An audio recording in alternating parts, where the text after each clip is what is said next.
नमस्कार दोस्तों, स्वागत है आपका हमारे चैनल पे। आज हम भारतवर्ष के एक महान संत के बारे में बात करेंगे। भारत भूमि को देवताओं और संतों की भूमि माना जाता है। इस भूमि पर अक्सर विदेशी शक्तियों द्वारा आक्रमण किया गया, जिन्होंने यह धर्म को समाप्त करने का बहुत प्रयास किया। लेकिन हर बार ईश्वर ने ब्रह्म ज्ञान का प्रकाश समाज में पहुंचाने के लिए संत महापुरुष नामक दिव्य माध्यम को इस धरती पर भेज ही दिया। आज हम अपने वीडियो के माध्यम से ऐसे ही एक महान व्यक्ति के बारे में जानने जा रहे हैं।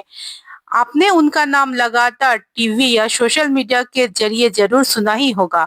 यूट्यूब के जरिए उनके अनमोल वचन भी सुने होंगे।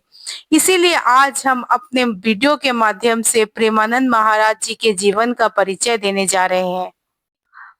प्रेमानंद जी महाराज का जन्म उत्तर प्रदेश राज्य के कानपुर के पास सरसोल तालुका के आखिरी गांव में एक ब्राह्मण परिवार में हुआ। प्रेमानंद जी महाराज का असली नाम अनिरुद्ध कुमार पांडे है। उनके पूरे परिवार का माहौल सात्विक और धार्मिक था, इसीलिए बचपन से ही उनका रुझान आध्यात्मिकता की ओर अधिक था।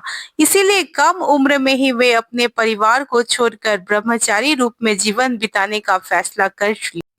उनके पिता का नाम शंभुनाथ पांडे और माता का नाम रमा देवी है। उनके परिवार का आजीविका का साधन खेती था, जिससे परिवार का भरण पोषण होता था। उनका एक बड़ा भाई भी है। उनके बड़े भाई ने संस्कृत की पढ़ाई की थी और वे घर के सदस्यों को संस्कृत के धर्म ग्रंथ पढ़कर सुनाते थे। प्रेमानंद जी महाराज जी के दादा भी सन्यासी थे, अर्थात पूरा परिवार ही सात्विक था, जो कि सदैव धर्म के मार्ग पर चलना पसंद करता था। प्रेमानंद जी महाराज का रुझान बचपन से ही बहुत आध्यात्मिक था। जिस उम्र में बच्चे खेलते हैं, उस उम्र में महाराज भगवान भक्ति में लीन थे। घर का वातावरण भी आध्यात्मिक था, इसलिए कम उम्र में ही ईश्वर के प्रति भक्ति भावना विकसित हो गई। महाराज जी बचपन में हनुमान चालीसा का पाठ किया करते थे। उनके बड़े भाई संस्कृत की पढ़ाई की थी, तो प्रतिदिन घर में श्रीमद् भगवत गीता का पाठ भी होता था। इन सभी बातों का प्रभाव उनके बाल मन पर पड़ने लगा। कहते हैं ना कि बचपन की मन जो होता है वो उपजाऊ मिट्टी की तरह होता है, उस पे वही उगता जो बोया जाता है। स्कूल में रहते हुए उन्होंने अध्यात्म की ओर लगाव विकसित कर लिया और मोह माया की दुनिया से उनका मन ही उठ गया। यह बालक आध्यात्म से इतना प्रभावित हुआ कि 13 वर्ष की उम्र में ही उन्होंने घर गृहस्थी छोड़ ब्रह्मचारी बनकर संन्यास धर्म को अपनाने का निश्चय ले लिया। 13 वर्ष की उम्र में ही घर छोड़कर महाराज जी कुछ दिनों तक नंदेश्वर धाम में रहे। कुछ दिन वहां रहने के बाद किसी तरह उन्होंने वाराणसी में प्रवेश कर लिया। वाराणसी में अपने तपस्वी जीवन के दौरान वह 3 बार गंगा स्नान करते थे। तुलसी घाट पर पीपल पेड़ पे नीचे बैठकर भगवान शिव की आराधना करते थे। वह अपनी आजीविका चलाने के लिए भिक्षु की तरह रहते थे। अगर कोई खाना दे देता तो खा लेते, नहीं तो कभी कभी भूखा भी रहना पड़ता तो बस गंगा जल पीकर सो जाया करते थे।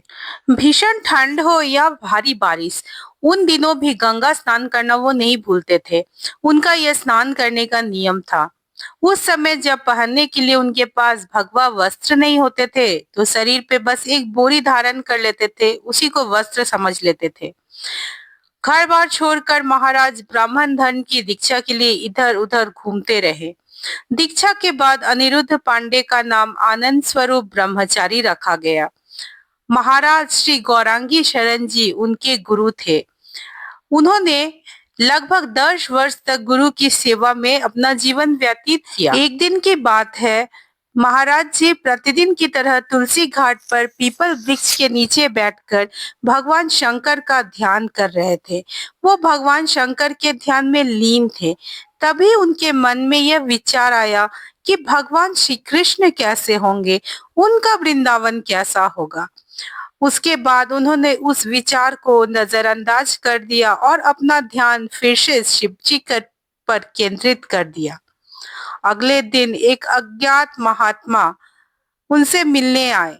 उन्होंने कहा कि स्वामी जी, आचार्य राम शर्मा जी हनुमान विश्वविद्यालय काशी में एक धार्मिक कार्यक्रम की तैयारी कर रहे हैं।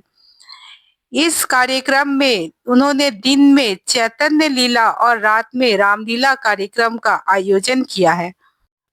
उन्होंने महाराज जी से आग्रह किया कि हमें भी इस कार्यक्रम को देखने, उसका आनंद लेने इस स्थान पर जाना चाहिए। लेकिन महाराज जी ने प्रस्ताव अस्वीकार कर दिया। लेकिन बार-बार अनुरोध करने के बाद प्रेमानंद जी महाराज वहां जाने के लिए तैयार हो गए। लगभग 1 महीने चैतन्य लीला और रास लीला का आनंद लेने के बाद कैसे समय बीत गया उन्हें पता ही नहीं चला। जैसे जैसे कार्यक्रम समाप्त हो रहा था, वो चिंतित होने लग रहे थे। वह उस व्यक्ति से मिले जिन्होंने कार्यक्रम का आयोजन किया। उनसे पूछा कि रामलीला तो वो हमेशा कैसे देख सकते हैं। तब उन्होंने कहा कि बाबा, अगर आप वृंदावन आएंगे तो हर दिन रामलीला कार्यक्रम देख सकेंगे। उनकी इच्छा अंदर से जाग उठी। एक दिन महाराज हमेशा की तरह ध्यान कर रहे थे। तभी युगल किशोर नामक एक व्यक्ति वहां आया और महाराज जी को प्रसाद दिया। लेकिन महाराज जी ने प्रसाद लेने से साफ इनकार कर दिया। उन्होंने कहा कि ये प्रसाद आप मुझे क्यों दे रहे हैं? आपके आसपास तो बहुत सारे लोग हैं, उन्हें क्यों नहीं? तब उस व्यक्ति ने कहा, महाराज, आपको प्रसाद देने की मुझे अंदर से इच्छा पैदा हुई है। भगवान का भी खेल कितना निराला है दोस्तों। महाराज जो एकांतवास करते थे, कभी किसी के हाथों का भोजन ग्रहण नहीं करते थे, किसी से के पास जाते नहीं थे, वो प्रसाद लेकर उनकी कुटिया में अर्थात युगल किशोर की कुटिया में जाने के लिए तैयार हो गए। युगल प्रसाद के साथ उनकी कुटिया में चले गए और वहां पर जाकर उन्होंने युगल प्रसाद से कहा, मेरी बहुत इच्छा है कि मैं वृंदावन जाऊं, लेकिन जाने का कोई योग ही नहीं बन रहा है। उस समय युगल प्रसाद ने कहा, महाराज, आप वृंदावन जाने के लिए तैयारी कीजिए बस। यह कहकर उन्होंने ट्रेन का टिकट खरीद दिया और महाराज को ट्रेन से वृंदावन भेज दिया। प्रेमानंद जी महाराज अत्यंत प्रसन्न हुए, क्योंकि उस समय उनके पास इतने पैसे तो थे नहीं कि वो टिकट खरीदकर स्वयं वृंदावन जा सके। तो उनकी मानो मन की इच्छा पूर्ण हो गई। वृंदावन आने के बाद महाराज भगवान कृष्ण और राधा रानी की भक्ति में लीन हो गए। उन्होंने अपना तपस्वी जीवन त्याग दिया और खुद को राधा और कृष्ण की भक्ति में समर्पित करना शुरू कर दिया। इसके बाद महाराज प्रेमानंद जी राधा बल्लभ नामक संप्रदाय के साथ जुड़ गए और वहीं संत बनकर दुनिया को ज्ञान देने लगे। आज उनका ज्ञान और उनकी शरण बहुत लोगों को मानसिक और आध्यात्मिक शांति देता है। चाहे वो बड़े बड़े पॉलिटिशियन हो, क्रिकेटर्स हो, हीरो हीरोइंस हो या फिर कोई भी बड़े बिजनेसमैन, सब उनकी वाणी के लिए उनके यहाँ आना पसंद करते हैं। सालों गुजर गए, प्रेमानंद जी महाराज जी की कृष्ण भक्ति यथावत बनी हुई है। 35 साल की उम्र में महाराज जी के जीवन में बहुत ही कष्टपूर्ण समय आया, जब महाराज जी को पेट दर्द की समस्या होने लगी। एक बार उस बीमारी का इलाज करवाने के लिए वो रामकृष्ण मिशन हॉस्पिटल में भर्ती हो गए। डॉक्टरों ने कुछ परीक्षण किया तो पता चला कि महाराज की दोनों किडनियां तो पूरी तरह फेल हो गई हैं और उनकी महज जिंदगी 4-5 साल ही बची हुई है। इतनी बड़ी स्वास्थ्य समस्या महाराज जी के सामने थी, लेकिन उन्हें इस बात का कोई फर्क नहीं पड़ा। वह नित्य प्रतिदिन अपने ध्यान, पूजा, साधना में लीन रहे। आज उस बात को 17 साल हो गए हैं, लेकिन महाराज जी आज तक जीवित है। उन्हें कुछ कष्ट नहीं है। आज भी वो अपने अनमोल प्रवचन हमारे सामने, भक्तों के सामने रोज रखते हैं। यूट्यूब के माध्यम से, टीवी के माध्यम से लोग, हजारों लाखों लोग उनसे जुड़े हुए हैं। उनका आश्रम वृंदावन में स्थित है, जहाँ कोई भी आम आदमी भी जाकर उनके उपदेश सुन सकता है, उनसे मिल सकता है, उनके सानिध्य में बैठ सकता है और इस दिव्य पुरुष का दर्शन कर सकता है। तो दोस्तों, ये थी पूजनीय प्रेमानंद महाराज जी की जीवन यात्रा। उम्मीद है आपको ये अच्छा लगा होगा। आपसे अनुरोध है कि हमारे चैनल को सब्सक्राइब, लाइक और शेयर करें। प्रेमानंद जी के जितने भी भक्त हैं, अगर आप उन्हें जानते हैं तो उनके साथ उनकी जीवन गाथा को शेयर अवश्य करें और हमारे साथ बने रहे, सब्सक्राइब और लाइक जरूर करें। फिर मिलते हैं किसी अन्य कहानी में, तब तक के लिए धन्यवाद। जय श्री कृष्ण, राधे राधे।